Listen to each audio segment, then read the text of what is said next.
ಮೊಟ್ಟ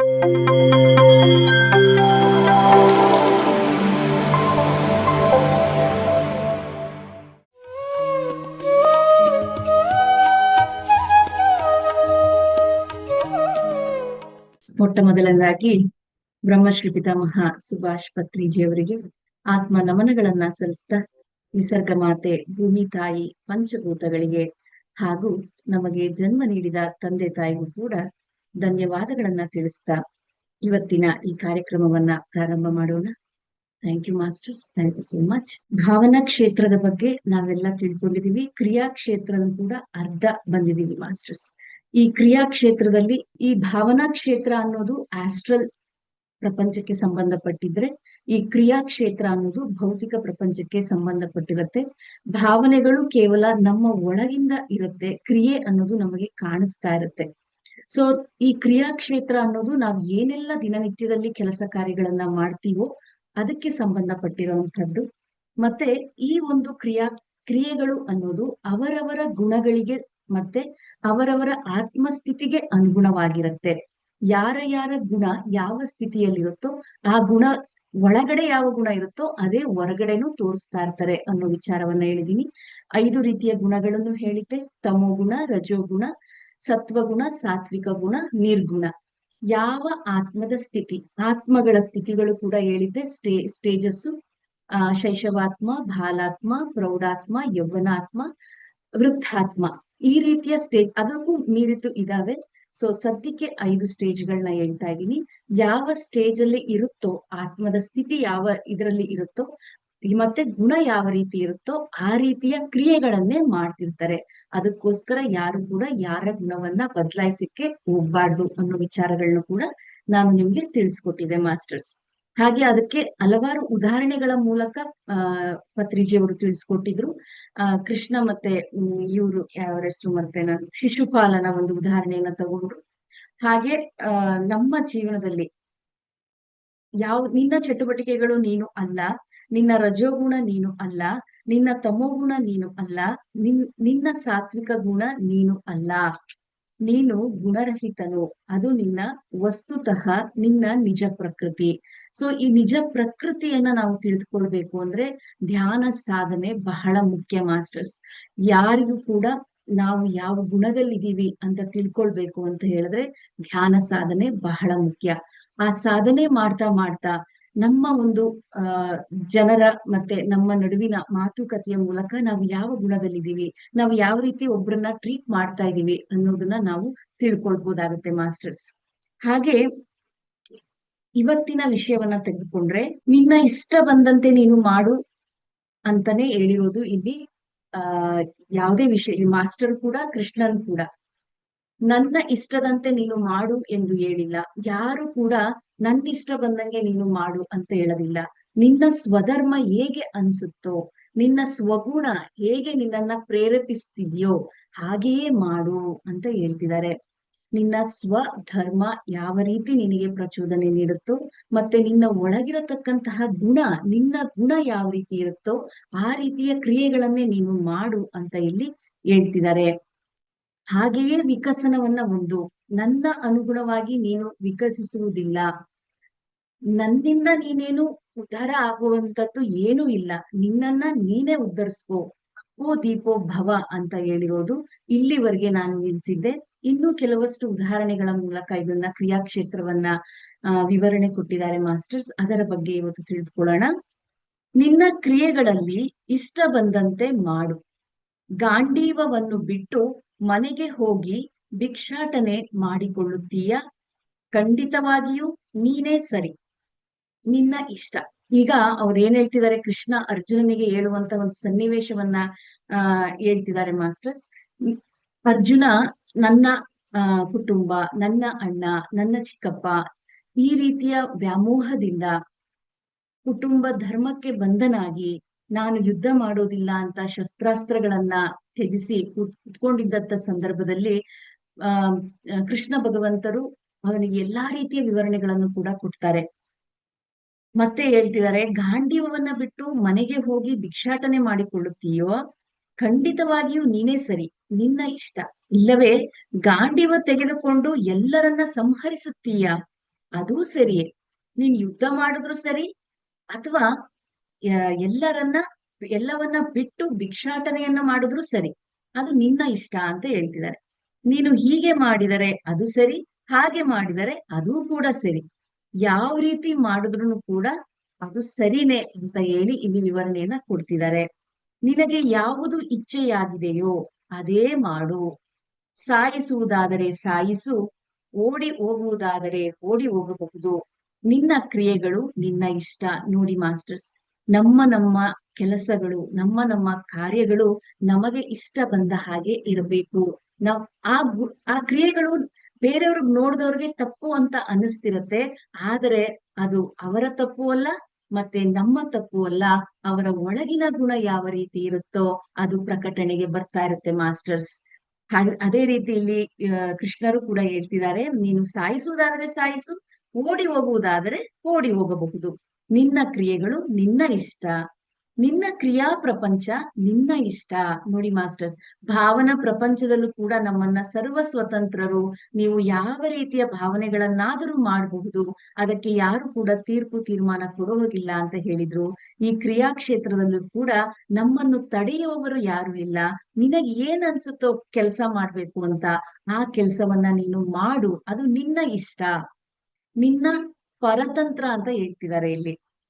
ನನ್ನ ಆಲೋಚನೆ ಪ್ರಕಾರ, ನನ್ನ ವಾಕು ಪ್ರಕಾರ, ನನ್ನ ಬುದ್ಧಿ ಪ್ರಕಾರ ನೀನು ಜೀವಿಸಬೇಡ. ಬೇರೆಯವ್ರು ಯಾರಿಗೋಸ್ಕರನೋ, ಅಪ್ಪ ಹೇಳ್ತಿದ್ದಾರೆ, ಅಮ್ಮ ಹೇಳ್ತಿದ್ದಾರೆ, ಅದಕ್ಕೋಸ್ಕರ ನಾನು ಈ ಕೆಲಸ ಮಾಡೋಣ, ಅಥವಾ ಅವ್ರು ಯಾವ್ದೋ ಒಂದು ಇಂಜಿನಿಯರ್ ಆಗಿದ್ದಾರೆ, ಡಾಕ್ಟರ್ ಆಗಿದ್ದಾರೆ, ನಾನು ಮಾಡೋಣ, ಈ ರೀತಿ ಅವರಿವರನ್ನ ನೋಡಿ ನಮ್ಮನ್ನ ನಾವು ನಮ್ಮ ಕೆಲಸವನ್ನ ನಾವು ಮಾಡೋದಲ್ಲ ಮಾಸ್ಟರ್ಸ್. ನಮಗೆ ಒಳಗಿಂದ ಏನ್ ಅನ್ನಿಸ್ತಾ ಇರುತ್ತೋ ಆ ಕೆಲಸವನ್ನ ಮಾಡ್ಬೇಕು ಅಂತ ಹೇಳ್ತಿದ್ದಾರೆ. ನನ್ನ ಬುದ್ಧಿ ಬೇರೆಯವರ ಪ್ರಕಾರ ಮಾಡ್ಬೇಡ, ನಿನಗೇನ್ ತೋಚುತ್ತೋ ಅದನ್ನ ಮಾಡು. ಇದರಲ್ಲಿ ನಿಂದಿಸುವಂತಹದ್ದು ಎಲ್ಲಿಯೂ ಇಲ್ಲ. ಯಾರಿಗೂ ನಿನ್ನನ್ನು ನಿಂದಿಸುವುದಕ್ಕೆ ಅರ್ಹತೆ ಇಲ್ಲ. ಯಾರು ಕೂಡ ನೀನು ಮಾಡ್ತಾ ಇರೋದು ಸರಿ ಇಲ್ಲ, ತಪ್ಪು, ಅಥವಾ ನಿಂದನೆಗಳನ್ನ ಮಾಡುವುದು, ಇದು ಯಾವುದು ಕೂಡ ಇಲ್ಲೂ ಇಲ್ಲ ಅಂತ ಹೇಳ್ತಿದ್ದಾರೆ. ಸಾಯಿಸು, ಯಾರು ನಿನ್ನನ್ನು ನಿಂದಿಸುವ ಅರ್ಹತೆ ಇಲ್ಲದವರು. ನಿನಗ್ ಸಾಯಿಸ್ಬೇಕು ಅಂದ್ರೆ ಸಾಯಿಸು, ನಿನ್ನ ನಿಂದಿಸೋ ಅರ್ಹತೆ ಯಾರಿಗೂ ಇಲ್ಲ ಅಂತ ಹೇಳ್ತಿದ್ದಾರೆ. ಓಡಿ ಹೋಗು, ಏನೋ ಹಾಗೆ ಮಾಡುವುದಾದರೆ ಮಾಡು. ನೀನ್ ಓಡಿ ಹೋಗ್ತೀಯಾ, ಓಡೋಗು. ನಿನಗೆ ಅನ್ನಿಸ್ತಾ ಇದ್ರೆ ಆತರ ಮಾಡು ಅನ್ನೋ ಒಂದು ಸಜೆಷನ್ಸ್ ಗಳನ್ನ ಕೊಡ್ತಾ ಇದಾರೆ ಸರ್ ಕೃಷ್ಣ ಭಗವಂತರು. ಅದೂ ಮಾಡುವೆ ಏನೋ, ಮಾಡದಿರುವೆ ಏನೋ, ನನಗೇನೋ ನೀನು ಹಾಗೆ ಮಾಡುವುದಿಲ್ಲ ಅನ್ನಿಸುತ್ತದೆ. ನೋಡಿ ಮಾಸ್ಟರ್ಸ್, ಒಂಥರ ಏನೋ ಹೇಳ್ತಾರಲ್ಲ, ಅಡ್ಡಗೋಡೆ ಮೇಲೆ ದೀಪ ಇಟ್ಟವ್ರು ಮಾತಾಡೋದು. ನೀನು ಅವ್ರ ಕೃಷ್ಣನಿಗೆ ಗೊತ್ತು ಏನ್ ಮಾಡ್ತಾನೆ ಅರ್ಜುನ ಅನ್ನೋದು, ಆದ್ರೆ ಅವನ್ಗೆ ಇದನ್ ಮಾಡ್ಬೇಡ ಇದನ್ ಮಾಡು ಅಂತ ಹೇಳೋದೇ ಇಲ್ಲ. ನಿನ್ನಿಷ್ಟ, ನಿನಗೆ ಏನ್ ಅನ್ಸುತ್ತೆ ಅದ್ ಮಾಡು. ಗಾಂಡೀವ ಹಿಡಿದು ಯುದ್ಧ ಮಾಡೋಗಿದ್ರೆ ಮಾಡು, ಇಲ್ಲ ಬಿಟ್ಟು ಓಡೋಗಿದ್ರೆ ಓಡೋಗಿ ಭಿಕ್ಷೆ ಬೇಡು, ನಾನ್ ನಿನ್ನೇನು ಕೇಳೋದಿಲ್ಲ, ನಿನ್ನಿಷ್ಟ ಅಂತ ಬಿಟ್ಬಿಟ್ಟಿದ್ದಾನೆ. ಹಾಗೆ ಉದಾಹರಣೆಗೆ ಹೇಳ್ತಿದ್ದಾರೆ, ಗಾಂಡೀವವನ್ನು ಬಿಟ್ಟು 3 ಹೆಜ್ಜೆಗಳು ಹಿಂದಕ್ಕೆ ಹಾಕುತ್ತಿ ಅಂದುಕೋ, ನಿನ್ನ ವಿರೋಧಿ ನಗುತ್ತಾನೆ.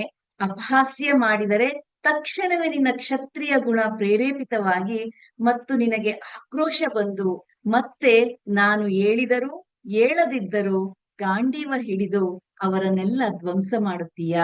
ಅಕಸ್ಮಾತ್ ನೀನೇನಾದ್ರೂ ಒಂದ್ 4 ಹೆಜ್ಜೆ ಮುಂದೆ ಇಟ್ಟೆ ಅಂತ ಅನ್ಕೋ, ಆಗ ನಿನ್ನ ಒಂದು ಕ್ಷತ್ರಿಯ ಗುಣ ಒಳಗಿಂದ ನಿನಗೆ ಪ್ರಚೋದನೆ ನೀಡುತ್ತೆ. ಅವ್ರೇನಾರು ಅನ್ಕೊಳ್ತಾರೆ, ಇವ್ರೇನಾರು ಅನ್ಕೊಳ್ತಾರೆ, ವಿರೋಧಿಗಳು ಅಂದ್ರೆ ನಮ್ಮ ಎದುರಿಗಿರೋರು ನಗಾಡಕ್ ಶುರು ಮಾಡ್ತಾರೆ. ಆಗ ನೀನು ತಕ್ಷಣವೇ ಅಪಹಾಸ್ಯ ಮಾಡಿದ ತಕ್ಷಣವೇ ನೀನ್ ಮತ್ತೆ ನಿನ್ನ ಕ್ಷತ್ರಿಯ ಗುಣವನ್ನ ಪ್ರೇರೇಪಿತನಾಗಿ ಮತ್ತೆ ನೀನು ಗಾಂಡೀವ ಇಟ್ಕೊಂಡು ಯುದ್ಧ ಮಾಡೇ ಮಾಡ್ತೀಯಾ ಅಂತ ಇಲ್ಲಿ ಮಾತಾಡ್ತಿದ್ದಾರೆ ಮಾಸ್ಟರ್ಸ್. ಅವ್ರನ್ನೆಲ್ಲರನ್ನು ಧ್ವಂಸ ಮಾಡೇ ಮಾಡ್ತೀಯಾ, ಅದು ಮಾತ್ರ ಖಂಡಿತ. ನನಗೆ ಗೊತ್ತು ನಿನಗೇನು ನಿನ್ನ ಬಗ್ಗೆ ತಿಳಿಯದು. ಯಾಕಂದ್ರೆ ಕೃಷ್ಣ ಸಹಸ್ರಾರ ಸ್ಥಿತಿಯಲ್ಲಿರತಕ್ಕಂಥವ್ರು, ಎಲ್ಲ ಪಾಸ್ಟ್ ಫ್ಯೂಚರು ಎಲ್ಲ ತಿಳ್ಕೊಂಡಿರಂತಹ ಮಹಾಜ್ಞಾನಿ. ಆದ್ರಿಂದ ಅವ್ರು ಹೇಳ್ತಿದ್ದಾರೆ, ನನಗ್ ಗೊತ್ತು ನಿನಗೇನೂ ಗೊತ್ತಿಲ್ಲ. ಓ ಅರ್ಜುನ, ನೀನು ನಾನು ಎಷ್ಟೋ ಓ ಅರ್ಜುನ, ನೀನು ನಾನು ಎಷ್ಟೋ ಜನ್ಮಗಳು ಪಡೆದಿದ್ದೇವೆ. ಹೇಳ್ತಿದ್ದಾರೆ ಇಲ್ಲಿ ಕೃಷ್ಣ ಭಗವಂತರು, ನಾನು ಮತ್ತೆ ನೀನು ಎಷ್ಟೋ ಜನ್ಮಗಳನ್ನ ತಗೊಂಡಿದೀವಿ. ನನಗೆ ಎಲ್ಲಾ ತಿಳಿದಿದೆ. ನನಗೆ ನನ್ನ ಜನ್ಮಗಳು ಗೊತ್ತು, ನಿನ್ನ ಜನ್ಮಗಳು ಗೊತ್ತು, ನಿನಗೆ ಏನೂ ಗೊತ್ತಿಲ್ಲ. ಅದಕ್ಕೆ ಮಾಸ್ಟರ್ಸ್ ನಾವು ಧ್ಯಾನ ಮಾಡ್ಬೇಕು ಅಂತ ಹೇಳೋದು. ಧ್ಯಾನ ಮಾಡಿದ್ರೆ ಮಾತ್ರ ನಮ್ಮ ಕಳೆದ ಪೂರ್ವ ಜನ್ಮಗಳನ್ನ ನಾವು ನೋಡ್ಕೊಳ್ಬಹುದು. ನಾವು ಯಾವ್ಯಾವ ಸ್ಥಿತಿಲಿ ಇದ್ವಿ ಅಂತ ನೋಡ್ಕೊಳ್ಬಹುದು. ಮುಂದೆ ನಮ್ಮ ಭವಿಷ್ಯದಲ್ಲಿ ನಮ್ಮ ಒಂದು ಲೈಫ್ ಪರ್ಪಸ್ ಏನು ಅಂತ ತಿಳಿತಾ ಹೋಗುತ್ತೆ. ಅದ್ರ ಮೂಲಕ ನಮ್ಮ ಕೆಲಸ ಕಾರ್ಯಗಳನ್ನ ನಾವು ಆನಂದವಾಗಿ ಮಾಡ್ಕೊಂಡು ಹೋಗ್ಬೋದು. ಅದಕ್ಕೋಸ್ಕರ ಪತ್ರಿಜಿಯವರು ಎಷ್ಟು ಧ್ಯಾನ ಮಾಡಿ ಕೂತ್ಕೊಳ್ಳಿ ಕೂತ್ಕೊಳ್ಳಿ ಅಂತ ಹೇಳಿ ಎಷ್ಟು ಲಕ್ಷಾಂತರ ಜನ, ಕೋಟ್ಯಾಂತರ ಜನ ಅಂತ ಹೇಳ್ಬೇಕೀಗ ಧ್ಯಾನ ಮಾಡ್ತಾ ಇರೋ ಸಂಖ್ಯೆ ಆ ರೀತಿ ಹೆಚ್ಚುತ್ತಾ ಇದೆ ಮಾಸ್ಟರ್ಸ್. ಸತ್ಯಾಂಶಗಳನ್ನ ತಿಳ್ಕೊಂಡು ಅವರು ಮಾಡ್ತಾ ಹೋಗ್ತಿದ್ದಾರೆ. ಸೊ ಇಲ್ಲೂ ನೋಡಿ, ಮಾಡಿದ್ದೇ ಆದ್ರೆ, ಒಬ್ಬ ಯೋಗಿ ಆದಿದ್ದೇ ಆದ್ರೆ ಅವನ್ ಜನ್ಮಗಳನ್ನ ಅವ್ನ್ ನೋಡ್ಕೊಂಡು ನಾನ್ ಯಾವ್ದಕ್ಕೋಸ್ಕರ ಬಂದಿದೀನಿ ಅಂತ ತಿಳ್ಕೊಂಡು ಅವನ್ ಕೆಲ್ಸನ ಅವ್ನ್ ಮಾಡ್ತಿರ್ತಾನೆ. ಸೊ ಅದಕ್ಕೋಸ್ಕರವೇ ಇಲ್ಲಿ ಈ ಕೃಷ್ಣ ಹೇಳ್ದ, ನನಗೆ ನನ್ನ ಜನ್ಮಗಳು ಗೊತ್ತು, ನಿನ್ನ ಜನ್ಮಗಳು ಗೊತ್ತು, ನಿನಗೆ ಏನೂ ಗೊತ್ತಿಲ್ಲ. ಅದಕ್ಕೋಸ್ಕರವೇ ನೀನು ಅಳುತ್ತಿರುವೆ. ನೀನು ಯಾವ ಗುಣ ಸಂಪನ್ನನೋ ಆ ಕಾರ್ಯ ಸಂಪನ್ನನಾಗು. ನಿನ್ನ ಒಳಗಡೆ ಯಾವ ಗುಣ ಇದೆಯೋ ಆ ಗುಣದ ಪ್ರಕಾರ ನೀನು ಕೆಲಸ ಮಾಡ್ಲಿಕ್ಕೆ ಶುರು ಆಗು.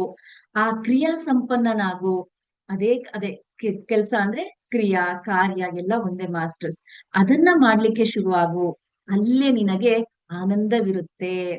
ನೋಡಿ ಮಾಸ್ಟರ್ಸ್, ನಾವು ಒಳಗಡೆಯಿಂದ ಏನ್ ಅನ್ಸುತ್ತೋ ಆ ಕೆಲ್ಸಗಳನ್ನ ಮಾಡ್ತಾ ಇರ್ತೀವಿ. ಆದ್ರೆ ಅದು ಬೇರೆಯವ್ರಿಗೆ ತಪ್ಪಾಗಿ ಕಾಣಿಸ್ತಾ ಇರತ್ತೆ. ಆದ್ರೆ ಅವಾಗ್ಲೇ ಹೇಳ್ದೆ ನಾನು, ಅದರಲ್ಲಿ ನಿಮ್ಮ ತಪ್ಪು ಇಲ್ಲ, ಅವರ ತಪ್ಪು ಇಲ್ಲ. ಧ್ಯಾನ ಮಾಡಿದಾಗ ಗೊತ್ತಾಗತ್ತೆ ಅವರು ಯಾವ ಸ್ಥಿತಿ, ಆತ್ಮಸ್ಥಿತಿಯಲ್ಲಿದ್ದಾರೆ, ಅವರ ಒಳಗಿರುವಂತಹ ಗುಣದ ಪ್ರಕಾರ ಅವರು ಕೆಲಸಗಳನ್ನ ಮಾಡ್ತಿದ್ದಾರೆ ಅಂತ ನಾವು ತಿಳ್ಕೊಳ್ಬಹುದು ಮಾಸ್ಟರ್ಸ್. ಮತ್ತೆ ಒಂದು ವರ್ಡ್ ಯೂಸ್ ಮಾಡಿದ್ರು, ಯಥೇಚ್ಛಸಿ ತಥಾಕುರು. ಈ ಭಾವನಾ ಕ್ಷೇತ್ರಕ್ಕೂ ಇದೇ ವಾಕ್ಯ, ಈ ಕಾರ್ಯಕ್ಷೇತ್ರಕ್ಕೂ ಕ್ರಿಯಾಕ್ಷೇತ್ರಕ್ಕೂ ಕೂಡ ಯಥಾಚ್ಛಸಿ ತಥಾಕುರು. ನಿನಗೆ ಇಷ್ಟ ಬಂದ ಹಾಗೆ ನೀನು ಮಾಡು. ಇಲ್ಲಿ ಯಾವುದೇ ಕಾರಣಕ್ಕೂ ಅವರಿವರಿಗೋಸ್ಕರ ಕೆಲಸ ಮಾಡುವಂತದ್ದಲ್ಲ, ನಿನ್ನ ಒಳಗಿರುವ ಗುಣವನ್ನ ಪ್ರದರ್ಶನ ಮಾಡುವಂತದ್ದು, ಕ್ರಿಯೆ ಕಾರ್ಯರೂಪಕ್ಕೆ ತರುವಂತದ್ದು ಅಂತ ಇಲ್ಲಿ ವ್ಯಕ್ತಪಡಿಸ್ತಿದ್ದಾರೆ. ಈ ಕುರುಕ್ಷೇತ್ರದಲ್ಲಿ, ಕಾರ್ಯಕ್ಷೇತ್ರದಲ್ಲಿ ನಿಮಗೆ ಇಷ್ಟ ಬಂದಂತೆ ಮಾಡಿ. ಕೊಲ್ಲುತ್ತೀರಾ, ಕೊಲ್ಲಿರಿ. ಮಾನಭಂಗ ಮಾಡುವೆಯಾ, ಮಾನಭಂಗ ಮಾಡು. ಆ ನಂತರ ಪೊಲೀಸರು ಅವರು ಇಷ್ಟ ಬಂದಂತೆ ಅವರು ಮಾಡುತ್ತಾರೆ. ನೋಡಿ ಮಾಸ್ಟರ್ಸ್, ಅಂದ್ರೆ ನಾವು ಮಾಡೋಂತ ಕೆಲ್ಸಕ್ಕೆ ಫಲಿತಾಂಶ ಅನ್ನೋದು ಇದ್ದೇ ಇರುತ್ತೆ.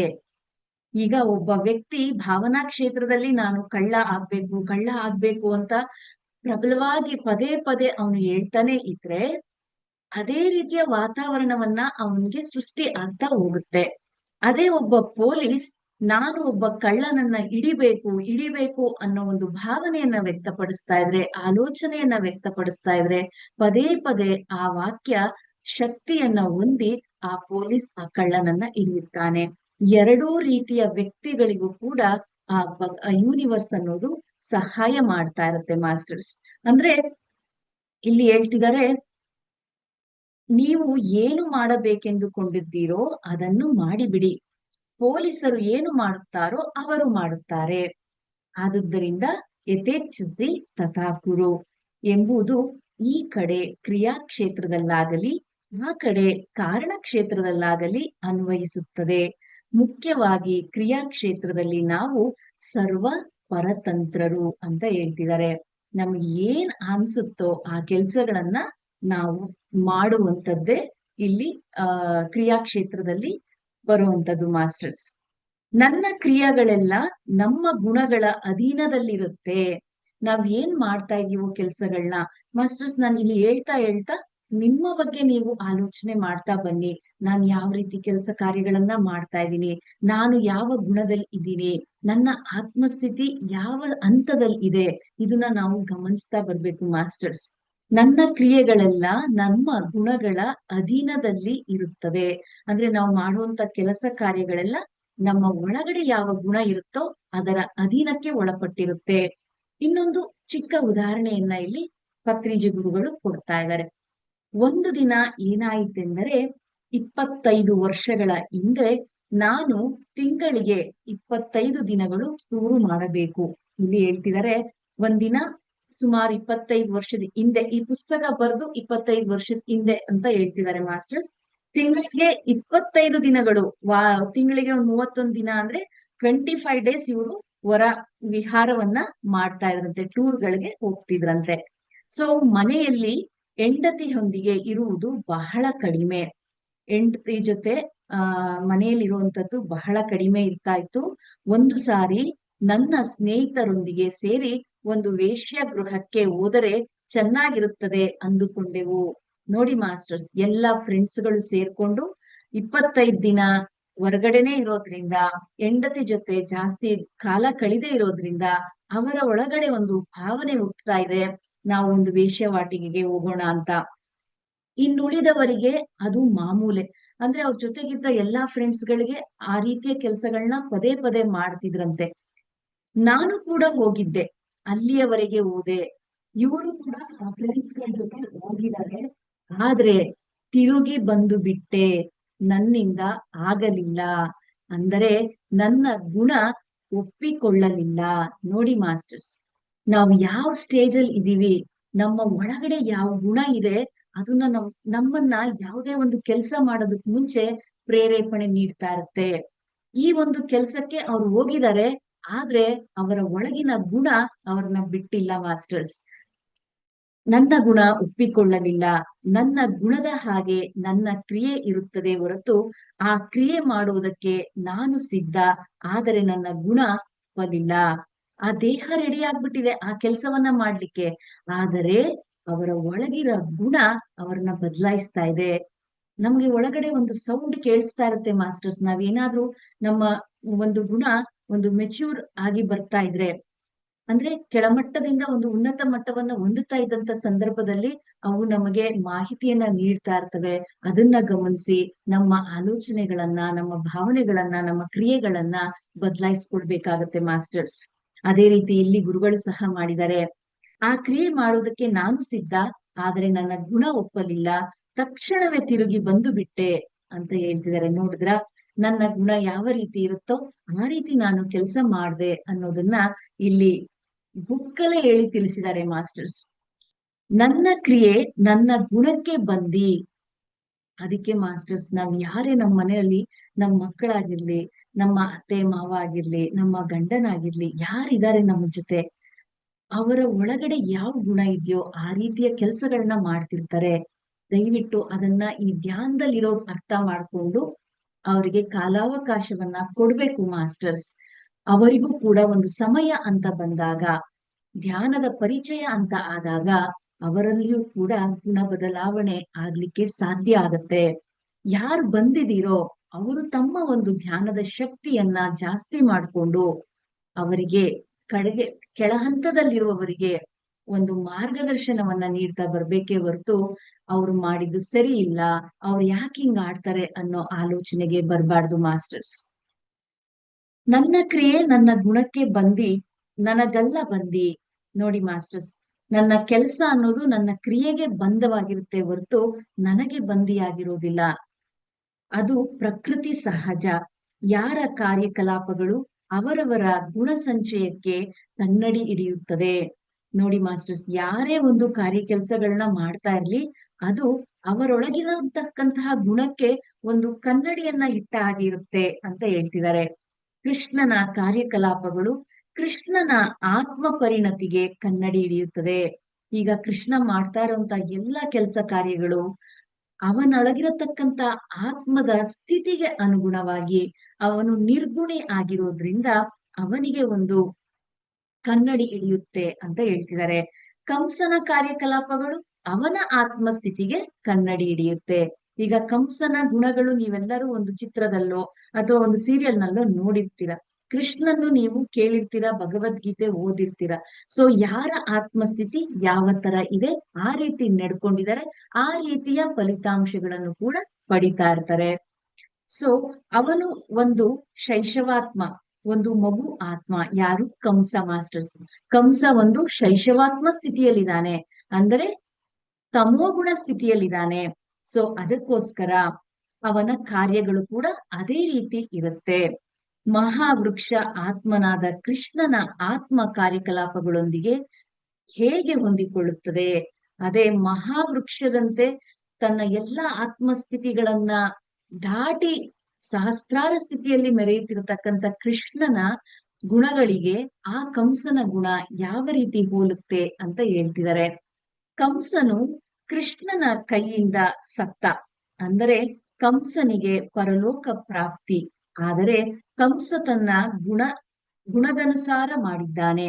ನೋಡಿ, ಇಲ್ಲಿ ಕಂಸಂದು ತಪ್ಪಿಲ್ಲ ಅಂತ ಹೇಳ್ತಿದ್ದಾರೆ. ಅವನ ಗುಣ ಹೇಗಿತ್ತೋ ಆ ರೀತಿ ಅವನ ಕೆಲಸ ಮಾಡಿ ಕೃಷ್ಣನಿಂದ ಒಂದು ಸಾಯುವಂತಹ ಮರಣವನ್ನ ಹೊಂದತಕ್ಕಂತಹ ಒಂದು ಸನ್ನಿವೇಶವನ್ನ ತಂದುಕೊಂಡ ಅಂತ ಇಲ್ಲಿ ಹೇಳ್ತಿದ್ದಾರೆ.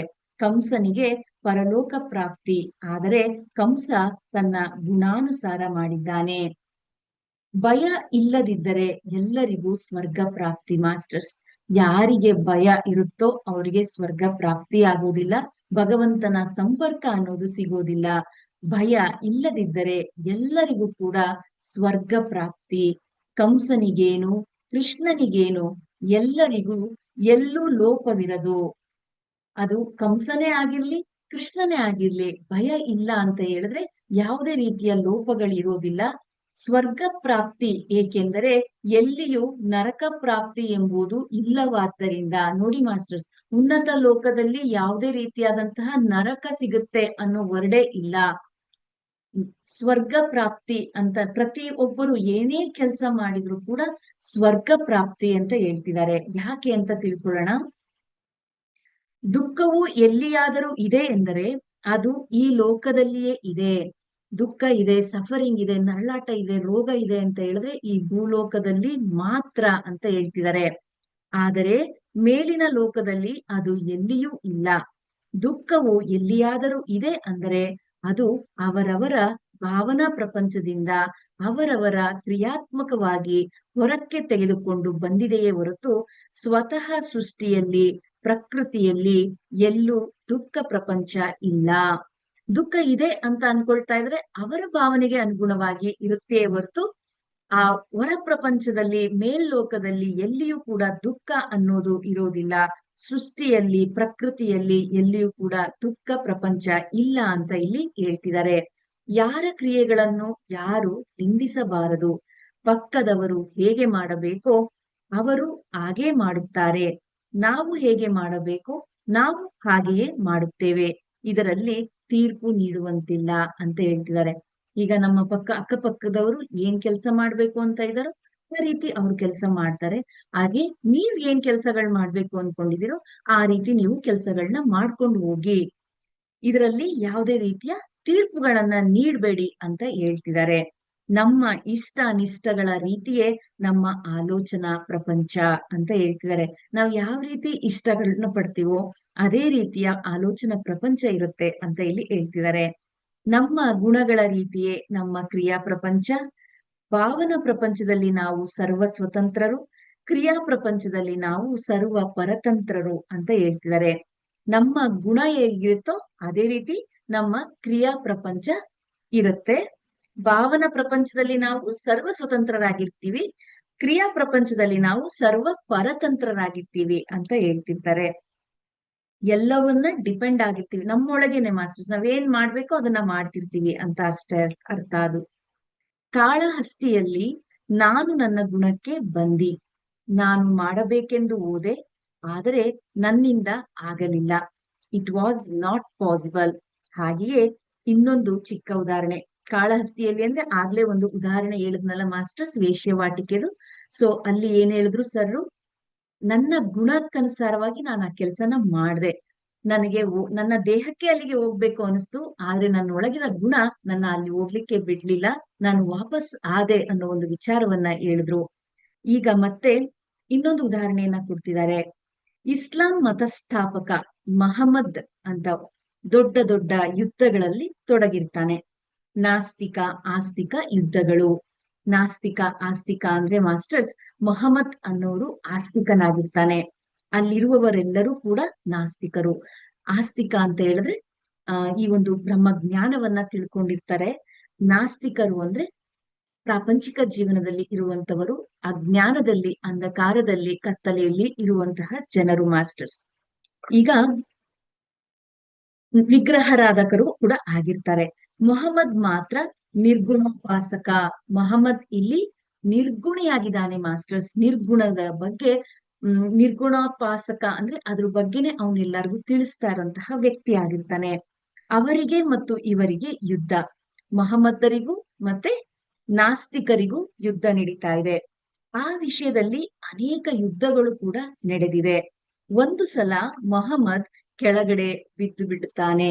ಆ ಯುದ್ಧ ಮಾಡಂತ ಸಂದರ್ಭದಲ್ಲಿ ಮೊಹಮ್ಮದ್ ಕೆಳಗ್ ಬಿದ್ದಿದ್ದಾನೆ. ಆಗ ನಾಸ್ತಿಕನು ಮೊಹಮ್ಮದನ ಕುತ್ತಿಗೆಯ ಮೇಲೆ ಕತ್ತಿಯನ್ನಿಟ್ಟು, ಈಗ ನಿನ್ನ ಅಲ್ಲ ರಕ್ಷಿಸುತ್ತಾನ? ಅಲ್ಲ ಎಲ್ಲಿದ್ದಾನೆ? ನಾನು ನಿನ್ನನ್ನು ಕೊಲ್ಲುತ್ತಿದ್ದೇನೆ ಅಂತಾನೆ. ನೋಡಿ ಮಾಸ್ಟರ್ಸ್, ಯಾವಾಗ ಮೊಹಮ್ಮದ್ ಕೆಳಗೆ ಉರುಳ್ತಾನೋ ಅವನ ಅವನ ಕುತ್ತಿಗೆಯ ಮೇಲೆ ಕಾಲನ್ನಿಟ್ಟು ಕತ್ತಿಯನ್ನಿಟ್ಟು ಹೇಳ್ತಿದ್ದಾರೆ ನಾಸ್ತಿಕರು, ಈಗ ನಿನ್ನ ಅಲ್ಲ ಅಲ್ಲ ಅಂತ ನೀನು ಕರಿತಾ ಇರ್ತೀಯಲ್ಲ, ಅವ್ನು ಎಲ್ಲಿದ್ದಾನೆ? ಈಗ ನಿನ್ನ ಅವನು ರಕ್ಷಣೆ ಮಾಡ್ತಾನ? ಎಲ್ಲಿದ್ದಾನೆ ಅವನು? ನಾನ್ ನಿನ್ನ ಈಗ ಕೊಲ್ಲುವಂತ ಸ್ಥಿತಿ ಬಂದಿದೆ ಅಂತ ಇಲ್ಲಿ ಹೇಳ್ತಿದ್ದಾನೆ. ಕುತ್ತಿಗೆಯ ಮೇಲೆ ಕತ್ತಿಯನ್ನಿಟ್ಟು ಹೇಳಿದಾಗ ಮೊಹಮ್ಮದ್ ಪ್ರಶಾಂತವಾಗಿ ಇದ್ದ. ಅವನ್ ಅಷ್ಟು ಆ ಕತ್ತಿನ ತೋರಿಸ್ತಾ ಇದ್ರು ಕೂಡ ಮಹಮ್ಮದ್ ಒಬ್ಬ ನಿರ್ಗುಣೋಪಾಸಕ ಆದ್ರಿಂದ ಅವನು ಶಾಂತ ರೀತಿಯಲ್ಲೇ ಇದ್ದಂತೆ ಮಾಸ್ಟರ್ಸ್, ಪ್ರಶಾಂತವಾಗಿದ್ದ. ಮಂದ ಆಸದೊಂದಿಗೆ ಅವನ ಕಣ್ಣಿನಲ್ಲಿ ನೇರವಾಗಿ ನೋಡಿದ. ನಗ್ತಾ, ಯಾರು ಅವನ್ನ ಕತ್ತಿ ಇಟ್ಕೊಂಡಿದಾರೋ ನಾಸ್ತಿಕರು ಅವ್ರನ್ನ ನೇರವಾಗಿ ನೋಡ್ತಾನಂತೆ. ನನ್ನ ಅಲ್ಲ ನನ್ನನ್ನು ರಕ್ಷಿಸುತ್ತಾನೆ ಎಂದ. ನೋಡಿ ಮಾಸ್ಟರ್ಸ್, ನಂಬಿಕೆ ಇರ್ಬೇಕು, ಭಯ ಇರಬಾರ್ದು. ಆಗ ಮಾತ್ರ ಭಗವಂತ ಓಡೋಡಿ ಬರ್ತಾನೆ, ನಮ್ಮನ್ನ ಯಾವಾಗ್ಲೂ ರಕ್ಷಣೆ ಮಾಡ್ತಾನೆ ಅನ್ನೋದಕ್ಕೆ ಮಹಮ್ಮದರೇ ಉದಾಹರಣೆಯಾಗಿದ್ದಾರೆ ಇಲ್ಲಿ. ಅವನ್ನ ಕಣ್ಣಿಟ್ಟು ಕಣ್ಣಿ ನೋಡ್ತಿದ್ದಾನೆ ಅಂದ್ರೆ ಮಹಮ್ಮದನಿಗೆ ಸಾಯುವ ಬಗ್ಗೆ, ಮರಣದ ಬಗ್ಗೆ ಒಂದು ಚೂರು ಕೂಡ ಭಯ ಇಲ್ಲ. ಯಾಕಂದ್ರೆ ದೇಹ ಅನ್ನೋದಕ್ಕೆ ಮಾತ್ರ ಮರಣ, ಆತ್ಮಕ್ಕೆ ಮರಣ ಇಲ್ಲ ಅನ್ನೋ ಆತ್ಮ ಜ್ಞಾನವನ್ನ ತಿಳ್ಕೊಂಡಿರತಕ್ಕಂತಹ ಮೊಹಮ್ಮದ್ ಅವನ ಕಣ್ಣಲ್ಲಿ ಕಣ್ಣಿಟ್ಟು ನೋಡಿ, ನಾನು ಮಂದಹಾಸದಿಂದ ನನ್ನ ಅಲ್ಲ ನನ್ನನ್ನು ರಕ್ಷಿಸುತ್ತಾನೆ ಅಂತ ಹೇಳ್ತಿದ್ದಾನೆ. ಹಾಗೆ ನೋಡುತ್ತಿದ್ದಾಗ ಇಂತಹ ಸಮಯದಲ್ಲಿ ಕೂಡ ಅಂತಹ ಶಾಂತವಾದ ಮೃದುವಾದ ಮಾತುಗಳು, ಸುಖವಾದ ಮಾತುಗಳು ಕೇಳುತ್ತಲೇ ಆ ನಾಸ್ತಿಕನು ನಡುಗಿ ಹೋದ. ನೋಡಿ ಮಾಸ್ಟರ್ಸ್, ಆ ಸಾಯೋ ಸ್ಥಿತಿ ಬಂದಿದೆ, ಇನ್ನೊಂದು ಕ್ಷಣದಲ್ಲಿ ಅವನ ಸಾಯ್ತಾನೆ. ಅಂತ ಸಂದರ್ಭದಲ್ಲೂ ಕೂಡ ಅವನು ನಗುತ್ತಾ ಇಷ್ಟೊಂದು ಸಾಫ್ಟ್ ಆಗಿ ಶಾಂತವಾಗಿ ಹೇಳ್ತಿರೋದನ್ನ ನೋಡಿ ಆ ಕತ್ತಿ ಹಿಡಿದವನಿಗೆನೆ ನಡ್ಕ ಬರಕ್ ಶುರುವಾಗಿದೆ. ಆ ನಾಸ್ತಿಕನು ನಡುಗಿ ಹೋದ. ಅವನ ಕೈ ಕಂಪಿಸತೊಡಗಿತು. ಅವನ ಕೈ ನಡುಗಿ ಅವನ ಕೈಯಲ್ಲಿರತಕ್ಕಂತ ಕತ್ತಿ ಕೆಳಗಡೆ ಬಿದ್ದೋಗುತ್ತೆ. ತಕ್ಷಣವೇ ಮೊಹಮ್ಮದ್ ಆ ಕತ್ತಿಯನ್ನ ತೆಗೆದುಕೊಂಡು ಆ ನಾಸ್ತಿಕನ ಕುತ್ತಿಗೆಯ ಮೇಲಿಟ್ಟು, ಈಗ ನಿನ್ನನ್ನು ಯಾರು ರಕ್ಷಿಸುತ್ತಾರೆ? ನಿನಗೆ ಅಲ್ಲ ಇಲ್ಲವಲ್ಲ. ನೋಡಿ ಮಾಸ್ಟರ್ಸ್, ತಕ್ಷಣ ಆ ಕತ್ತಿನ ಅವನಿಗೆ ವಾಪಸ್ ಹಿಡಿದು, ಈಗ ನಿನ್ನನ್ನು ಯಾರು ರಕ್ಷಿಸ್ತಾರೆ? ನಿನಗೆ ಅಲ್ಲನೇ ಇಲ್ವಲ್ಲ ಅಂತ ಕೇಳ್ತಿದ್ದಾನೆ. ನೀನು ಯಾರಿಗೆ ಮೊರೆ ಇಟ್ಟುಕೊಳ್ಳುತ್ತೀಯಾ ಎಂದು ಕೇಳ್ತಾನೆ. ಯಾರನ್ನ ಈಗ ಕೂಗೊಳ್ತೀಯಾ? ಯಾರನ್ನ ಕಾಪಾಡು ಅಂತ ಕರಿತೀಯಾ ಅಂತ ಇಲ್ಲಿ ಕೇಳ್ತಿದ್ದಾನೆ. ಆದ್ದರಿಂದ ಆ ನಾಸ್ತಿಕನಿಗೆ ಭಯ, ಅದು ಅವನ ತಮೋ ಗುಣಕ್ಕೆ ನಿದರ್ಶನ. ನೋಡಿ ಮಾಸ್ಟರ್ಸ್, ಯಾರಲ್ಲಿ ಭಯ ಇರುತ್ತೋ, ಯಾರಲ್ಲಿ ನಂಬಿಕೆ ಇರೋದಿಲ್ವೋ, ಅವರು ಯಾವ ಗುಣಕ್ಕೆ ಸಂಬಂಧಪಟ್ಟಿದ್ದಾರೆ ಅನ್ನೋದನ್ನ ಇಲ್ಲಿ ತೋರಿಸಿದ್ದಾರೆ. ನಾಸ್ತಿಕನಿಗೆ ಸಾವಿನ ಮರಣದ ಭಯ ಉಂಟಾಯ್ತು. ಅವನಿಗೆ ಮರಣದ ಭಯ ಯಾರಿಗಿದ್ಯೋ ಅವರೆಲ್ಲ ತಮಗುಣಕ್ಕೆ ನಿದರ್ಶನ ಅಂತ ಹೇಳ್ತಿದ್ದಾರೆ. ಅವರ ತಮಗುಣದ ಪ್ರಕಾರ ಅವನು ಮಾಡಿದ್ದಾನೆ. ನಿರ್ಭಯನಾದ ನಿರ್ಗುಣನಾದ ಮೊಹಮ್ಮದ್ ಅವನನ್ನು ಕೊಲ್ಲಲಿಲ್ಲ.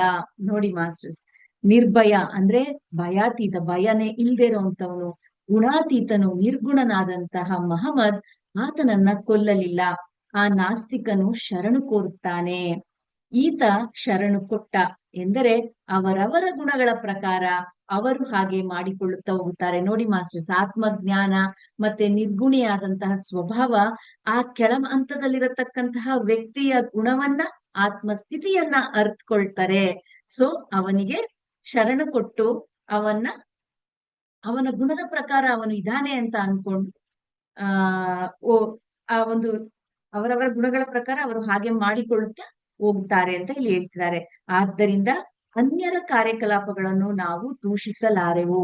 ಮತ್ತೆ ಯಾವುದನ್ನು ದೂಷಿಸಬೇಕು? ಅತ್ತ ಭಾವನಾ ಪ್ರಪಂಚವನ್ನು ದೂಷಿಸಲಾರೆವು, ಇತ್ತ ಕಾರ್ಯ ಪ್ರಪಂಚವನ್ನು ದೂಷಿಸಲಾರೆವು. ಮಧ್ಯದಲ್ಲಿರುವ ಪ್ರಪಂಚವೇ ದೂಷಣೆ ಭೂಷಣೆಗಳಿಗೆ ಅರ್ಹತೆ ಇರುವುದು, ಅದೇ ವಾಕ್ ಪ್ರಪಂಚ.